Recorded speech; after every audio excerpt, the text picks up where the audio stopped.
podemos influenciar a los demás. Hay un pasaje en Corintios que es un poco el centro de la prédica, que dice en 1 Corintios 15:33, dice: no reís, o no nos equivoquemos, las malas conversaciones corrompen las buenas costumbres. Nosotros tenemos un arma poderosa, y es la lengua, la palabra. Nosotros hablamos, y una palabra puede levantarnos como puede hincharnos. A veces una palabra, no hablo de malas palabras, hablo de palabras con intenciones, ¿no? Porque a veces pesa más una palabra con una intención, y nos estimula, y a veces nos pincha. Acá hay un gráfico que quería mostrarles, pero primero quería leer lo que dice el diccionario de lo que es la influencia. Dice: es el poder de una persona o cosa para determinar y alterar la forma de pensar o actuar de alguien. Una palabra o una influencia puede cambiar hasta el rumbo de nuestras vidas. Todos somos influenciables, aún desde el vientre de nuestra madre. Cuando en los momentos de gestación un bebé percibe si el ambiente hay violencia, si el ambiente hay paz, si el ambiente no está en armonía. A pesar que está en una placenta y en un periodo de desarrollo, todos sus sentidos lo canaliza a través de la mamá. La mamá es la conductora, pero a su vez el ambiente también influye. Y eso marca, según los psicólogos, hasta los 5 años de desarrollo, lo que será el ser humano en toda su vida. Por eso esos 5 años son muy importantes de lo que absorbe la criatura, hasta que después de grande lo va desarrollando. Se forma el carácter, se forma la personalidad. Tenemos un ADN y una forma de ser que no se repite en nadie, así que cada uno es único.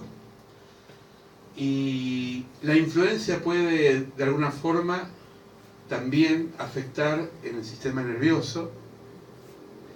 Yo me acuerdo situaciones de violencia que he vivido en ambientes, personas que a veces he conocido, familiares o amigos, de cómo los chicos, después de verlos de mucho tiempo, que ya no eran chicos sino que eran grandes, es como que les fueron marcando ciertos momentos de sus vidas, y eso realmente a veces afecta. Bueno, acá viene el gráfico. Acá hay 2 personas, ¿no?, que mutuamente transmiten ideas, conceptos, experiencias, cosas. Si bien la influencia se canaliza por la palabra, a veces la presencia de una persona, aunque no hable, influencia sobre otro. ¿No le ha pasado que a veces hay personas que son... Uno le pone términos actuales, una vibra, tiene algo que me levanta o me pincha, ¿no? Personas así, ¿no? Como que su presencia ya influye. La cara, la expresión, la cara es el espejo del alma. Y si una persona está mal, porque está preocupada, porque, qué sé yo, tiene una situación difícil, lo va a transmitir. Es un lenguaje la cara. Mi papá, por ejemplo, era una persona que hablaba muy poco y retaba muy poco con la palabra. Nunca me pegó. Pero cuando ponía una cara de enojo, patita de que te veo, salía corriendo. Porque sabía que detrás de ese enojo había un reto fuerte. Y lo que más me dolía de mi papá era cuando me cortaba el rostro. Me era indiferente por días. Era como si me faltaba el oxígeno. Y él sabía cómo apretarme. Y a veces pasa eso, ¿no? Si queremos a alguien, es como que lo queremos castigar o corregir con una expresión, no te hablo por un tiempo, para así aprender, qué sé yo. Son formas de comunicarse. Esto es medio gracioso, pero es real. Miren esta imagen. La influencia de los medios electrónicos en nuestra vida. Yo siempre digo que todo es bueno, pero depende de cómo se use, ¿no? El ejemplo que pongo siempre es un cuchillo. Un cuchillo puede cortar una rodaja de pan como puede matar una vida. El cuchillo no es malo. En este caso, los medios de comunicación nos incomunica de alguna forma, porque a veces terminamos usando como medio para relacionarnos con otra persona a través de un celular, una computadora, lo que sea. Esto es una alarma, un signo que hoy tenemos que plantearnos cómo nos relacionamos.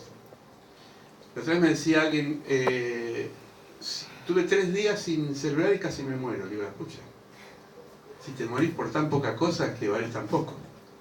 Porque en realidad, les voy a contar una experiencia, ya que la pastora se animó a contar una. A mí me pasó una vez, cuando mis hijos eran muy chiquitos, fuimos de campamento a Miramar.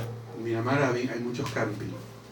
Y entonces estábamos en una carpa, obviamente no había luz, teníamos que llevar el farol, o había luz del camping, pero no había televisor.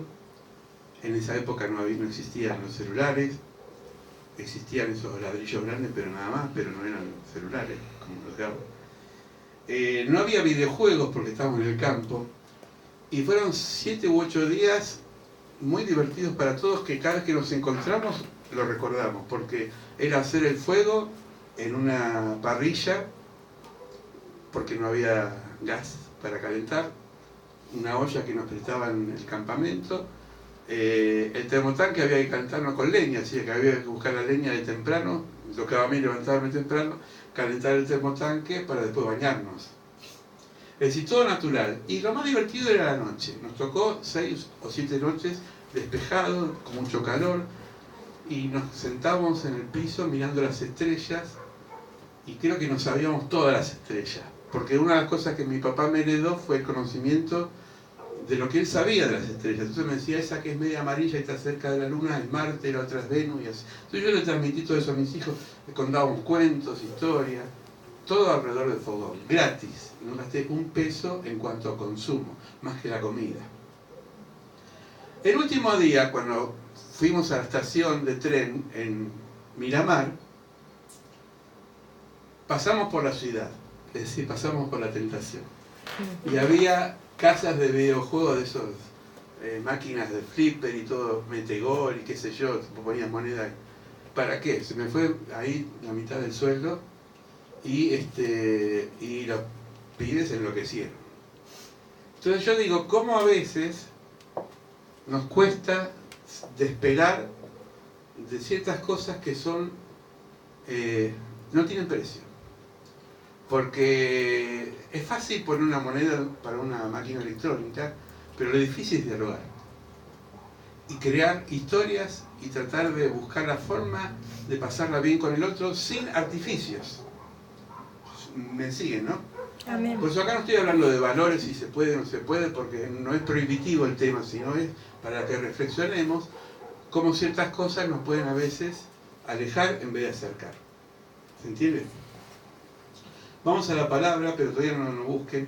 Quisiera hablar de 2 personas influenciables, una para bien y otra para mal. La primera fue la reina Esther. Si alguno no conoce la historia, Esther fue una mujer que fue una extranjera, que vivió educada por su tío, que era como su papá, Mardoqueo. Ella perdió a los padres y era como la Cenicienta. ¿Vieron la historia de la Cenicienta? Que no tenía nada y conoció a su príncipe, y por ese zapatito que perdió en una fiesta.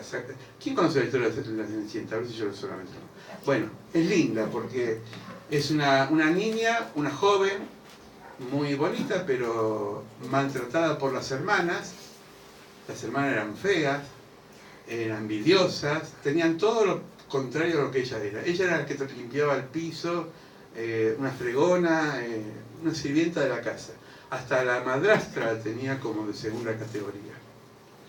Pero en el cuento dice que en una noche el rey hace una fiesta y invita a toda la gente del pueblo, y la madrastra y las hermanas ni siquiera le mencionaron a Cenicienta que tenían esa fiesta. Entonces una hada madrina, hoy diríamos Dios, se le aparece y le dice: mira, yo te voy a dar el deseo que esta calabaza que vos tenés acá, este zapallo, se va a convertir en una carreta muy linda, y estos dos ratoncitos van a ser los jinetes que te van a guiar hasta el palacio. Le da mágicamente una ropa y unos zapatos de cristal, se va a la fiesta, pero dice: tenés cuidado porque a las 12 de la noche se rompe el hechizo y todo vuelve a la normalidad. Esta chica que nadie daba nada, el rey o el príncipe se enamoró, la vio, se flechó, y entonces estaba por sonar el reloj a las 12 de la noche, salió corriendo y del apuro perdió un zapatito, ¿no? Entonces cuando vuelve a su casa, ya la carroza se convierte de vuelta en calabaza, los ratones vuelven a ser lo que eran de caballos, y así aparentemente terminó la historia. Hasta que el rey dijo: bueno, yo voy a ir casa por casa, y el que le calce este zapato va a ser la persona que lo perdió. Cuando llegó a la casa de Cenicienta, las primeras 3 que salieron fueron las hermanastras. Tenían unas patas más grandes que la cabeza, entonces a ninguna le entraba el calzado, hasta que no le queda otra que llamar a la hermanastra, a Cenicienta. Le entró el zapatito, y entonces cuando termina la historia, como toda la historia linda, se casaron, comieron perdices, fueron felices. Bueno, así fue la vida de Esther. Esther vivía en un país que no era el suyo, era una extranjera. No, era huérfana, y educada por su tío Mardoqueo, como su segundo papá, le inculcó toda la cultura que ella había perdido. Esto es importante porque vivía en un país con una cultura diferente, una religión diferente, una creencia diferente. Sin embargo, la influencia de su tío fue tan fuerte que en un momento, vamos a ver acá los 5 puntos, Asuero era el rey. Se divorcia de su esposa Basti. Antes los reyes, cuando se casaban, no sé ahora, pero antes, el rey vivía en su aposento y la reina vivía en el suyo. Era un palacio inmenso. Basti era linda, pero era muy rebelde ante el rey. Entonces cuando el rey hizo una fiesta, invitó a sus amigos, quería exhibir a su esposa. Y Basti dijo: no, yo voy a ir cuando quiero. Y entonces el rey se enojó porque no aceptó, la humilló públicamente y la echó del palacio. Entonces se separa de Basti. Y el segundo tramo es la elevación de Esther. Esther era una mujer, una chica que no la conocía nadie, no era de sangre real, pero sin embargo 12 meses, ella y muchas chicas más vírgenes son preparadas en el palacio. 12 meses, miren qué instituto de belleza que tenía el palacio. La bañaban todos los días con aromas perfumados, con cremas especiales, peinados, cuidados. Y los eunucos, que eran personas preparadas, el eunuco eran sirvientes castrados en esa época para servir al rey, es decir, que eran personas dedicadas a eso. Una cultura opuesta y lejana a la nuestra. Esther tuvo gracia de Dios y terminó siendo la reina. Pero después de cada bendición viene la persecución. Aparece un tal Amán que odiaba a los judíos, porque en esa época donde estaba Esther eran personas paganas, personas que no creían en los judíos, en el pueblo de Dios. Y toda persona importante que pasaba por la calle tenía que inclinarse y reverenciarse. como los creyentes de esa época no se inclinaban a ninguna persona ni a ninguna estatua, este Amán empezó a tenerle más bronca a los judíos, hasta que maquina una horca para matar a Mardoqueo y a todos los judíos. En la parte que sigue, la intervención de Esther, esto está en el capítulo 4 y 7, 4 al 7, Esther intercede para salvar al pueblo, influencia a su esposo, el rey, Asuero, para que el pueblo sea liberado. A todo esto, Amán y todos los secuaces le hacen firmar al rey un edicto de matar a los judíos. El rey no sabía que Esther era judía. Ella ayuna y organiza, influencia, ahora lo vamos a ver con más detalle, con su gente y también influenciada por Mardoqueo, a hacer un periodo de abstinencia, de ayuno, de oración y de búsqueda de Dios. Y entonces el rey dice, uy, pisé el palito, caí en la trampa.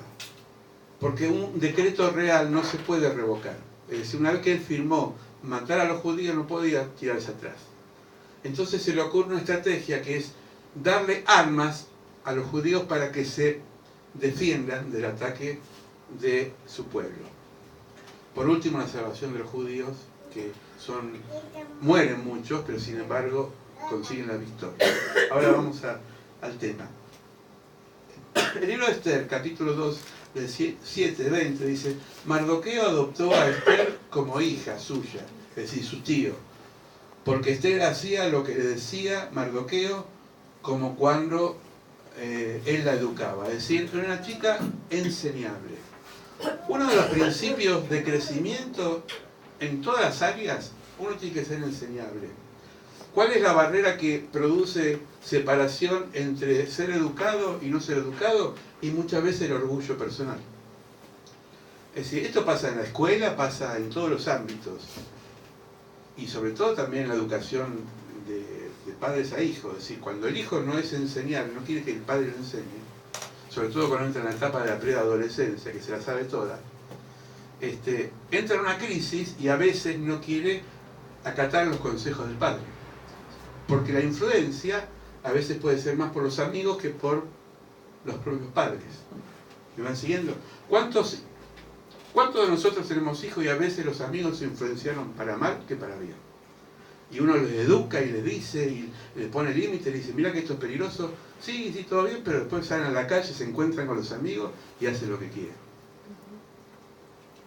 Timoteo, Pablo dice en 2 Timoteo, Loida era la abuela de Timoteo. Timoteo era un discípulo de Pablo. Eunice es su mamá. Y enseñaron a Timoteo, que desde la niñez ha sabido la Sagrada Escritura. Si le dieron una educación, acuérdense en que no es como una sociedad nuestra ahora, que no hay educación, no está ensamblada la educación religiosa con la educación laica. Antes, la educación religiosa o la escritura estaba incluida en la familia. Estamos viendo, ayer empezamos a ver con Lidia y Luciano esta serie Annie, que es muy linda, se la recuerdo, la vamos a ver, creo que nos va a llevar todo agosto a verla, son 2 o 3 capítulos por sábado que estamos viendo, ¿no? Es una película de Netflix muy linda. Y habla de las primeras familias colonas de Norteamérica, donde la familia, muy parecida a la familia Inga, tenían costumbres que son muy opuestas a la nuestra, diferentes. Yo no hablo de mejor o peor, pero diferentes. Pero sí se respetaba mucho el seno familiar, ¿no? Hoy vivimos en sociedades donde las familias están disociadas y ensambladas, y en base a eso hay que reconstruir de vuelta una vida, ¿no? Pero nos pasa todo. Pero el respeto hacia los padres, en esa serie, que es un poco el perfil de la época, era muy importante. Mi papá, a mi abuelo le decía de usted, lo trataba de usted, por ejemplo. A mí me costaba a mi papá decirle de usted. Yo decía, che, viejo, pero con mucho amor, ¿no? Pero es como que hay ciertos rasgos que es como que se van perdiendo, ¿no? Esther tenía la característica de una chica educada por un papá, o un tío, perdona, de Mardoqueo, que la educó bien. No importa que era una sirvienta o una chica, hoy diríamos, pobre. Porque la pobreza, primero que no es que te indignifica, te dignifica. O sea, uno por ser pobre no pierde la dignidad. Pierde la dignidad cuando hace cosas que no corresponden, pero no pasa por ese lado. Es decir, enseñar que tener lo bueno, lo poco o lo mucho, pero tenerlo y administrarlo para bien, eso es una forma de influenciar sobre el otro. Esther era una mujer valiente y con sabiduría. Esther dijo que respondiese a Mardoqueo. Dice, ve y reúne a todos los judíos que se hallan en Susa de donde estaba viviendo Esther, y ayunad por mí, y no comáis ni bebáis en 3 días y noche de día, y también mis doncellas ayunaré igualmente, y entonces entraré a ver al rey. Esto dijo Esther, aunque no sea conforme a la ley, y si perezco, que perezca.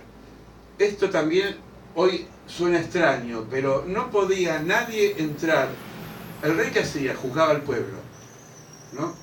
El rey hacía de juez y estaba con la corte juzgando al pueblo. Nadie podía interrumpirle sin que el rey lo haya llamado, ni a una esposa. Eran leyes de esa época. Hoy diríamos que locura, ¿no? Pero era... Entonces, Esther rompió la ley, quebró ese decreto con su presencia, sabiendo que si ella interrumpía lo que estaba haciendo su esposo, que era dirigir al pueblo, juzgarlo, en un palacio, podía costarle su propia vida. ¿Por qué? Porque su objetivo no era ella, sino era tratar de impedir que avance la persecución hacia su pueblo. Interesante. Esther 4:15-16 dice, y Esther dijo que respondiesen a Mardoqueo, ve y reúne a todos los judíos que se hallan en Susa, ayunad por mí, y no comáis ni bebáis en 3 días, noche y día, yo también con mis doncellas ayunaré igualmente, y entonces entraré a ver al rey, aunque no sea conforme a la ley. Si perezco, que perezca. Ayuno, oración, ayuno y fe en Dios. Eso es lo que tiene Esther. El hombre le puso en el trono para reinar, pero Dios la puso para salvar. Hay una diferencia muy grande en esto. Uno no tiene un cargo en la vida para enseñorearse del otro, sino para servir al otro. Jesús dijo, y lo cité acá, el que quiere ser mayor tiene que ser servidor de los demás. Este es el principio. Nuestra sociedad está conformada por una actitud competitiva donde cada uno quiere avanzar, no importa si le serrucha el piso al otro. Porque es una sociedad egoísta.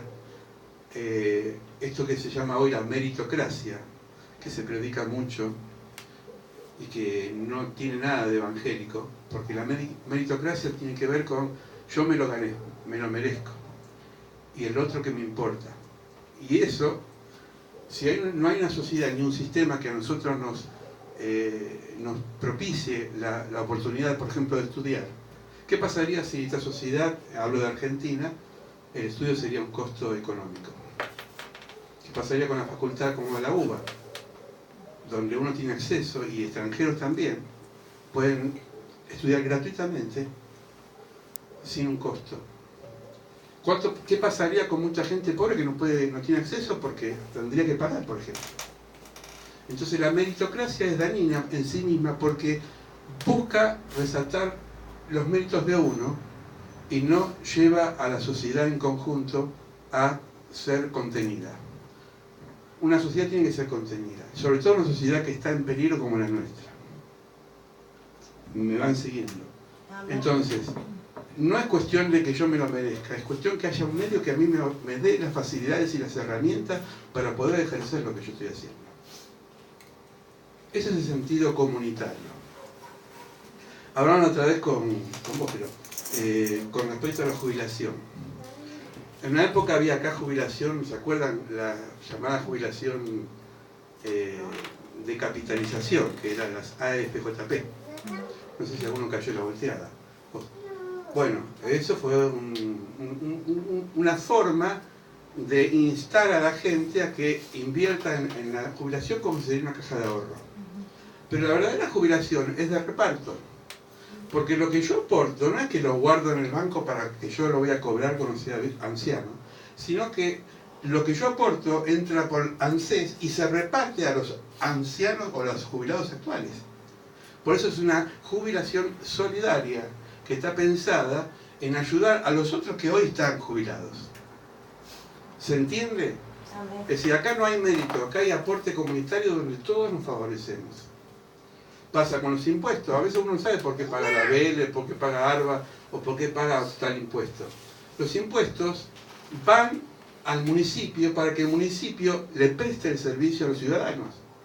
Por eso hay hospitales gratis, si uno no podría haber hospitales gratis. Después podemos discutir las políticas si son buenas, malas, corruptas o no corruptas, es otro tema. Pero todo servicio en la comunidad tiene que tener una influencia para bien.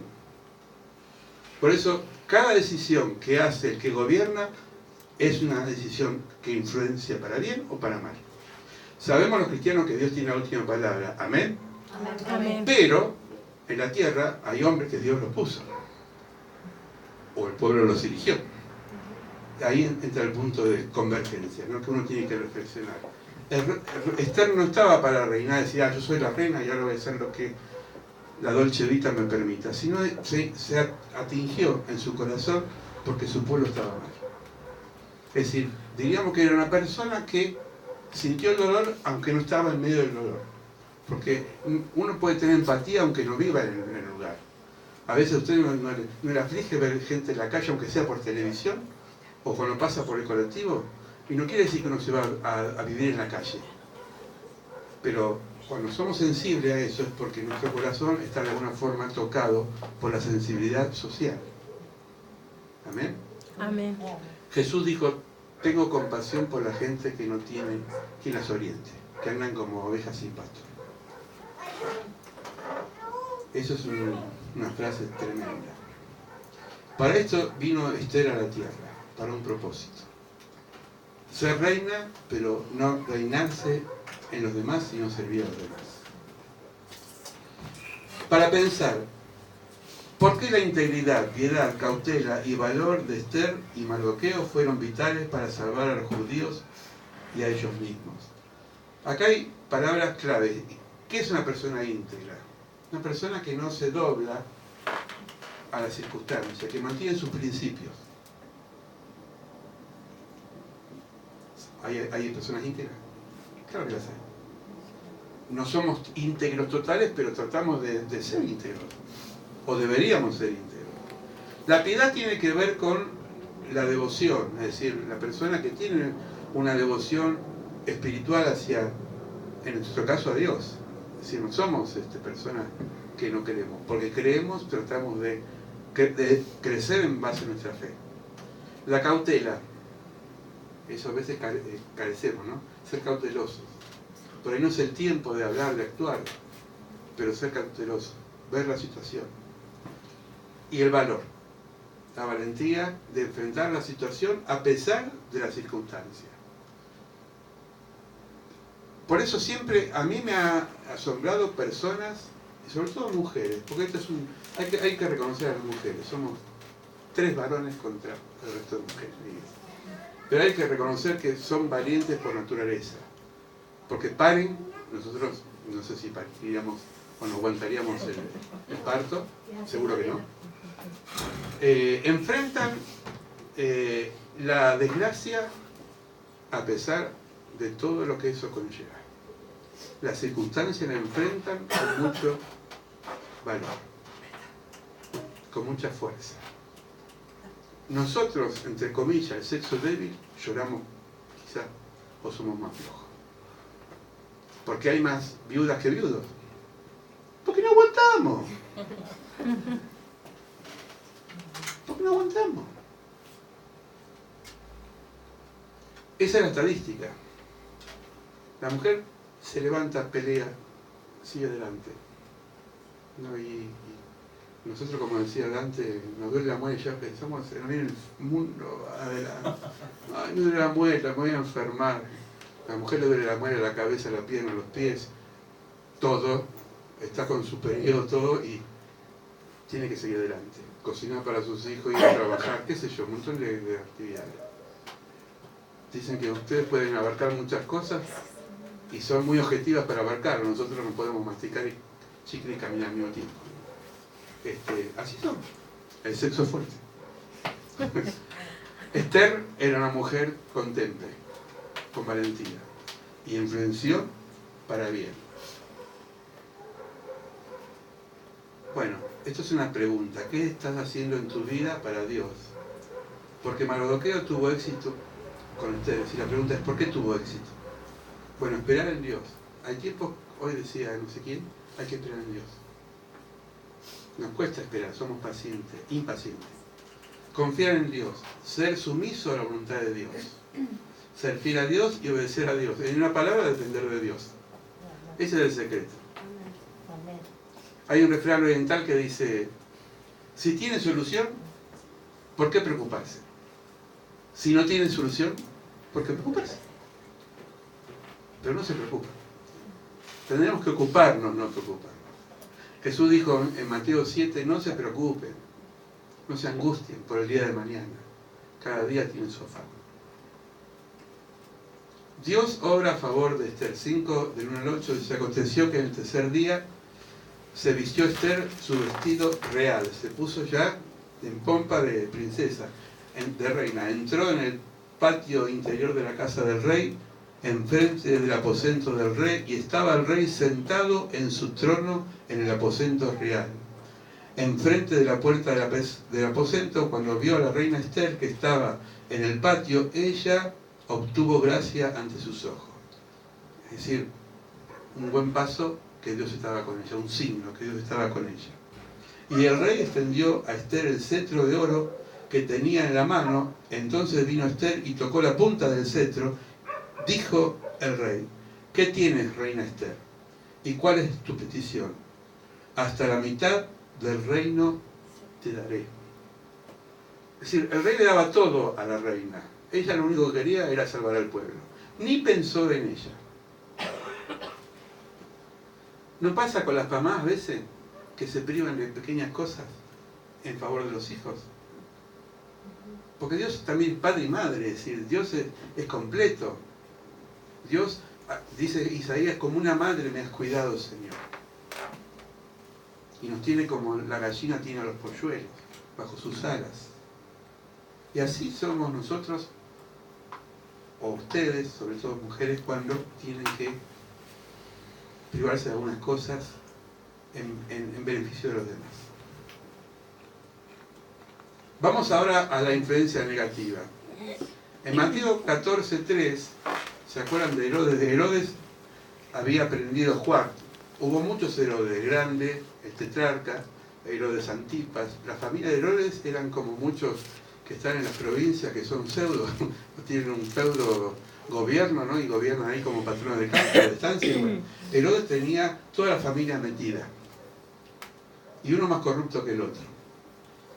Le había encadenado y metido a la cárcel por causa de Herodías, mujer de Felipe su hermano. Vamos a ver quién era Herodías. ¿Por qué causa había prendido a Juan y le había encadenado y metido en la cárcel? Esto es interesante, miren lo que dice ahora. Porque Juan decía, no te es lícito tenerla. ¿Cuál era el problema que tenía Herodías con Juan el Bautista, por lo cual le acechaba y deseaba matarle? Es decir, ¿por qué Herodías quería sacárselo encima? Pero Herodes lo acechaba y deseaba matarle y no podía. Voy a explicar por qué, porque si no queda un hueco. No podía, porque Herodías había dejado a su esposo y se metió con el hermano. Hubo un tema familiar ahí, afectivo, de amantes. Y Juan el Bautista, que no tenía pelo en la lengua, lo denunció. Le dijo, vos sos una mujer que está haciendo esto y vos ante el público. Entonces la mujer, acá y acá, dice, a este se la doy. Como soy influenciable, voy a pedir que lo maten a Juan. Si muchas personas piensan que callar al profeta callan el silencio del interior.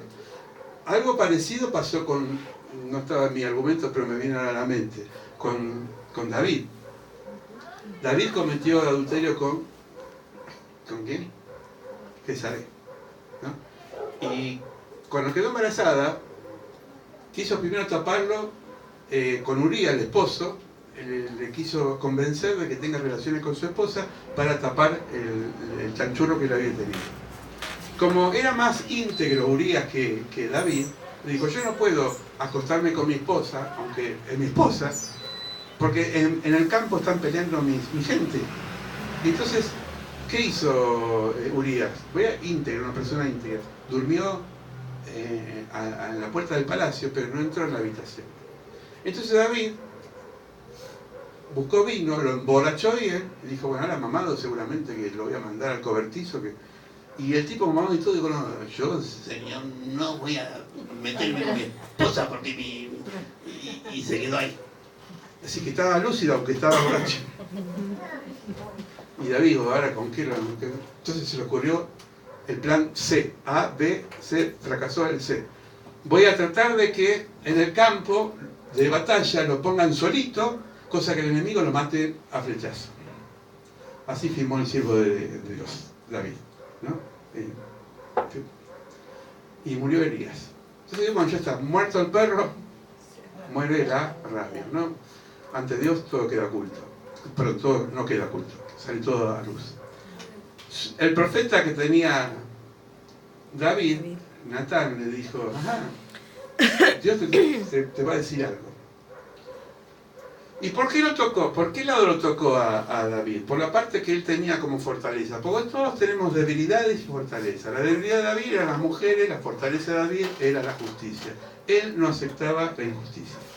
Entonces le cuenta un cuento, le dice a David, Natán, le dice, mira, había un rey que tenía mucho ganado y había un pobre que tenía una sola oveja y este rey avaricioso le robó la oveja al pobre. Y David se le chispoteó y dijo, ajá, ¿dónde está ese que lo voy a agarrar y lo matar? Y entonces Natán le dijo, vos sos ese, porque te apropiaste de una mujer ajena y mataste a tu fiel amigo que te servía en la batalla. Es decir, no pudo tapar. Pero como Dios construye sobre ramas torcidas, de David, con la relación con Betsabé, el segundo hijo que ella quedó embarazada, nació Salomón. Que de Salomón viene la descendencia de Jesús. Así que bueno, estas cosas, ¿no?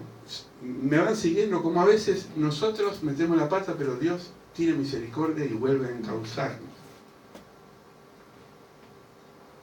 Pero cuando se celebraba el cumpleaños de Herodes, la hija Herodías danzó, muchos dicen que se llamaba Salomé, según los historiadores, y agradó a Herodes, por el cual éste prometió con juramento darle lo que pidiese. Ella, instruida primero por su madre, dijo, dame aquí en un plato la cabeza de Juan el Bautista. Entonces el rey se entristeció. Fíjense, el mismo paralelismo que el rey Asuero. Lo que me pidas, seguramente le habrá dicho, te doy la mitad del reino, la corona, el oro, todo lo que vos quieras. Porque el tipo era un viejo verde, perdónme la expresión, y cuando vio que esta empezó a danzar como Shakira, con esa danza de los velos que tenían antes, se le fue los ojos, borracho y todo, dijo, pídeme lo que me quieras, hermosa, yo te voy a dar todo, le dijo. Y entonces esta dijo, chao, esta es mi oportunidad. ¿Pero por qué? Porque estaba influenciada por su mamá, la mala influencia. Y terminó con la muerte de uno de los más grandes profetas, Juan el Bautista. Eso es interesante. Vamos a ver la influencia de las redes sociales, vamos a divertirnos un poquito. Acá hay un cómic que me gustó. Dice, ¿dónde estaba? No sé si lo leen ahí. ¿Dónde estaba? No respondiste a mi mail, mi mensaje de texto, no veo nada en tu blog, no actualizaste el muro de Facebook, es como si te hubieses tragado la tierra. Esto a mí me causó gracia. Le trajeron una chica que estamos ministrando con Digna, una pastora, vino enojada porque dice, mira, pastora, dice, no, me clavó el visto y no me respondió. Ya lo quería agarrar al otro y incendiarlo más o menos, ¿no? Y yo le decía, pero parece que acabó la pila del celular, la batería, o está haciendo otra cosa. No, hace 10 minutos que me clavó el visto, y 10 minutos, y voy para 11, y si no me responden en 12 minutos voy a agarrarlo del cogote. Algunos se sienten identificados. La otra dice, ¿no leíste mi Twitter? Dice, oh, siento. Dice, yendo al baño, vuelvo en 5 minutos. ¿Vieron que hasta parecería que los espacios que uno deja sin responder es como que el otro está tramando algo? Lidia no tiene ese problema, porque ella no usa ese. Los enfermos somos nosotros, ¿no? Pero pasa. Es decir, la influencia a veces de la especulación que uno hace de las circunstancias. Puse esto como algo cómico, pero pasa como a veces nosotros nos hacemos manijas por cosas que no sabemos si son. Seguramente no me saluda más porque se enojó conmigo. Y por ahí no me saluda porque no tuvo oportunidad de saludarme. Pero somos influenciados por nosotros mismos también. Para bien o para mal. Hay influencias más terribles que esto, pero tenemos que pensar que el medio ambiente influencia. ¿Se acuerdan de la... por ahí soy muy monotemático, lo conté varias veces, pero siento de contarlo. ¿Se acuerdan del chico que robó unas zapatillas? ¿Quién se acuerda? Bueno, la mayoría quizás no. Una vez, trabajando en un hogar de chicos, nos reunimos con otros hogares y la directora de un hogar de chicos de la calle contaba que Juancito era un chico de 10 años que lo estaban conteniendo de ese hogar y lo habían llevado preso a la policía en la comisaría por robar un par de zapatillas. Entonces ella fue a la comisaría, Juancito estaba ahí como un pollito mojado, y le dijo, ¿qué te pasó? Si vos no te faltan zapatillas en el hogar. Claro, en el hogar tenían zapatillas económicas, los que le donaban, vieron que a veces los hogares reciben donaciones. Y él había robado unas Nike, unas zapatillas de Nike. Se las robó a alguien y se las puso. Y entonces le dice, ¿pero por qué robaste, Juancito, las zapatillas Nike si vos no estás descalzo? Dice, porque yo quiero ser persona. Había un refrán, una propaganda que decía, sea persona, use Nike. Es decir, la identidad para él era usar unas zapatillas, ¿no? Es decir, ¿se dan cuenta cómo la influencia publicitaria, que hasta es diabólica a veces, puede hacernos a nosotros pensar que somos personas porque usamos una zapatilla? O porque tenemos un título universitario, o porque hemos logrado cosas, somos mejores. Somos personas, porque nos creó Dios. Pero perdonamos la identidad por cosas superfluas.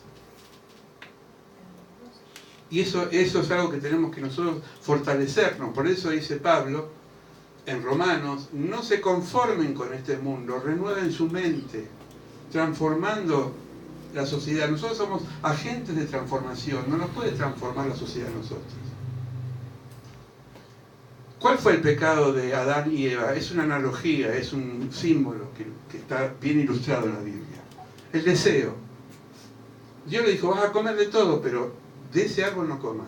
El deseo produce la ejecución de los sentidos. Vio la manzana, o el fruto, no sabe si una manzana, vio el fruto, el segundo sentido la tocó,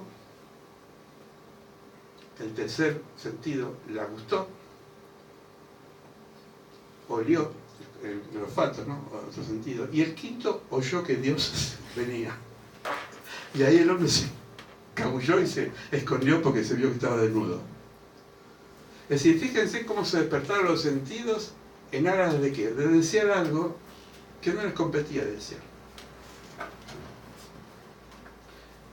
Yo conocí una persona de otro lugar, no de acá, que un día se empeñó económicamente para querer hacer una fiesta de 15 años. Bueno, lo voy a decir, un pariente que ya no nos vemos, ¿no? Igual no voy a dar nombre. como todo italiano, quería que su hija tenga la mejor fiesta. Y mi papá, que siempre fue una persona cauta y sobria, en lo económico, le decía a su cuñado, le decía, mira, Rafael, vos no ganás para una fiesta. Dale lo que puedas a tu hija, pero no, yo a mi hija, lo último suspiro que voy a hacer en la tierra va a ser la fiesta. Bueno, fue el último suspiro porque casi se infarta, porque se endeudó hasta la coronilla, casi puso la iglesia, la casa, la hipotecó para sacar un préstamo, para una fiesta. Porque sus compadres también hacían fiestas grandes, costosas y elegantes. Esto a mí me dejó muy marcado. Yo tenía 10 años cuando vi esa escena, pero llorando a mi tío porque venían los acreedores y casi le embargan la casa, por desear lo que no podía estar en su alcance. Tenemos que ser cabales, cautos y sabios en lo que podemos tener y lo que no podemos tener. Dice Pablo, el verdadero contentamiento es saber que tenemos ropa, alimento, techo y dar gracias a Dios porque tenemos eso. La ambición mal canalizada puede terminar en perdición.